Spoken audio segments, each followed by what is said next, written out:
facelifts can be fairly minor. Take a look at this SEAT Ibiza Cupra, and while it does have slightly sharper lines for a more modern look, it's fair to say it clearly resembles the stylish older design. But under the skin, this is actually one of the most comprehensive facelifts we've ever seen. Gone is the old 1.4 litre petrol, and SEAT has booked the trend actually upsizing this engine to 1.8 litres. Also gone is the DSG Auto gearbox, replaced with a 6-speed manual, and you also get adjustable 2-stage dampers. So can this Ibiza Cupra take the fight to the Fiesta ST? Let's find out.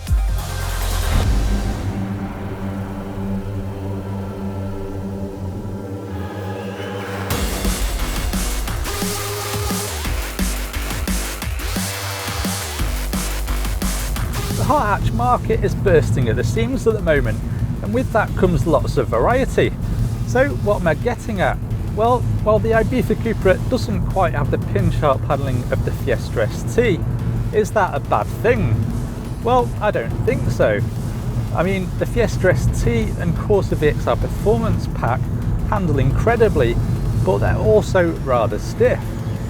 However, put this Ibiza Cupra into its more comfortable driving mode, and it's actually pretty comfy and easy to get on with day to day. I've been driving this car all week now, including on a few long trips down to Heathrow Airport and for a few events, and it hasn't beaten me up at all, which is quite impressive for a hot hatch. But put it into sport mode and the 2-stage dampers firm up, and as you can probably hear, there's also a lot more engine noise, which is a little bit synthetic, but actually sounds pretty convincing. It's definitely not short of power either. This 1.8 might only have 11 bhp more than the 1.4, but it has 70 newton meters more torque, and every time you press the accelerator, you can feel it pushing you back into your seat. And it's pretty quick too, with a 0 to 62 time of 6.7 seconds, which is 0.2 less than the Fiesta ST. And with 320 newton meters of torque playing against 290 in the ST, it's easy to spin the front wheels, even in second and third gear. In fact, traction does seem to be the Ibiza Cupra's Achilles heel, because where the Renault Sport 220 Trophy that I drove the other week seems to be able to just hunker down and bolt out of corners, the Ibiza can struggle to get its power down and spin up a wheel coming out of a corner like this.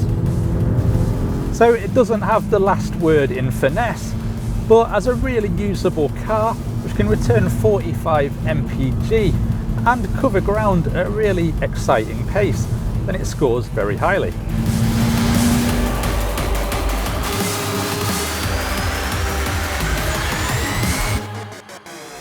Probably the second biggest change after the engine is the interior. Some of the materials still feel a little bit cheap, but it's actually really nicely laid out.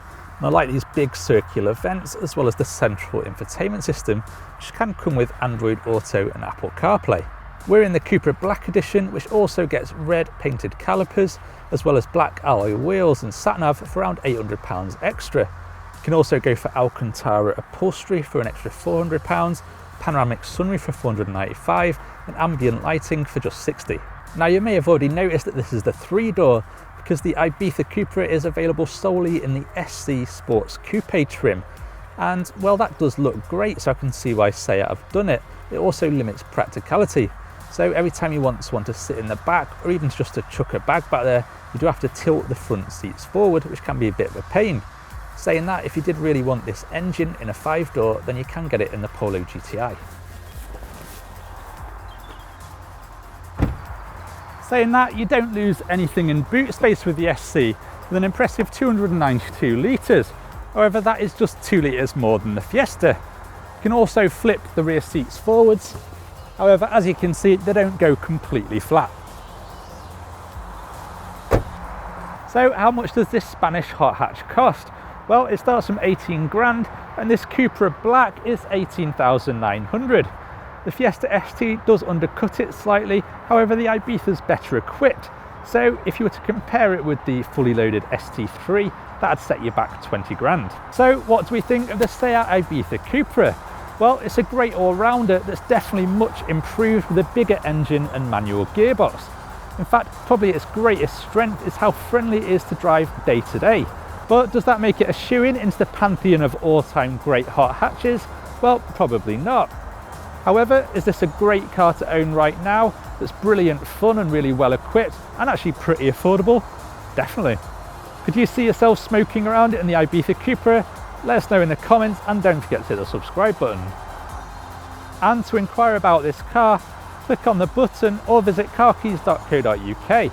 And for more reviews like this one, click on the links on screen now.